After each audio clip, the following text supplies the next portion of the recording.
Lundi 22 mars 2021, c'est parti pour une nouvelle édition de la revue de presse sur JDC Plus TV. En ouverture de cette sortie, on parle succession à la magistrature suprême. Essingan nous fait savoir que le Septentrion est disposé à choisir un successeur qui vient du Grand Sud. Le tri-hebdomadaire souligne que le célèbre lanceur d'alerte Youssoufou Bassirou, natif de Ngaoundéré, crédité d'une forte audience, appelle les ressortissants des régions septentrionales à soutenir un candidat originaire du Grand Sud dans le cadre de la succession du président Paul Biya.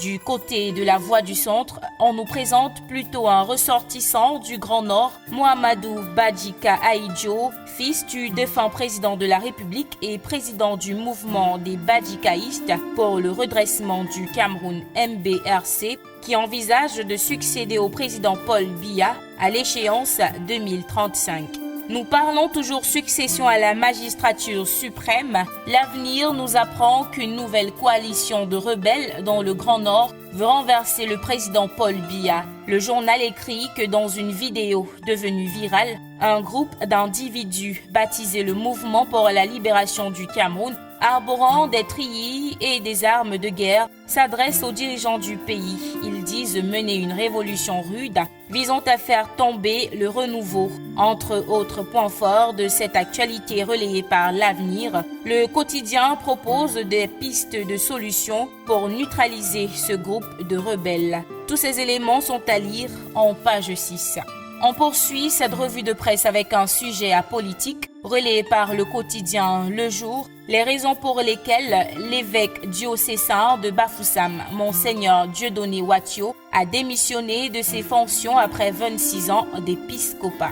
Du côté de Mutation, on parle du mythe de Cortés au sujet de la réhabilitation de la route en Col-Messing à Yaoundé. Le quotidien souligne qu'il y a plus d'un an, le ministre de l'Habitat et du Développement urbain annonçait la réhabilitation de cette route devenue plus qu'impraticable. Ce projet financé par la Banque mondiale, apprend-on d'après Mutation, pourrait enfin connaître un démarrage effectif en juillet prochain. Plus de précisions en pages 4 à 5 du quotidien Mutation, parution de ce lundi 22 mars 2021.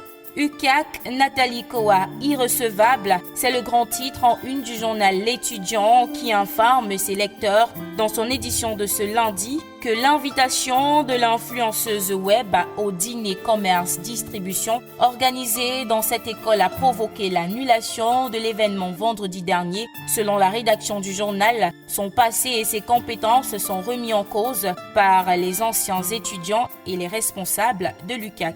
On termine en économie avec le quotidien L'Économie qui nous fait savoir que le Cameroun risque une suspension de l'ITIE. Le pays a jusqu'au 31 mars de cette année pour publier son rapport 2018 selon le conseil d'administration de l'initiative pour la transparence dans les industries extractives. Et c'était tout pour la revue de presse de ce jour. Merci d'avoir regardé. On se dit à demain pour une nouvelle édition.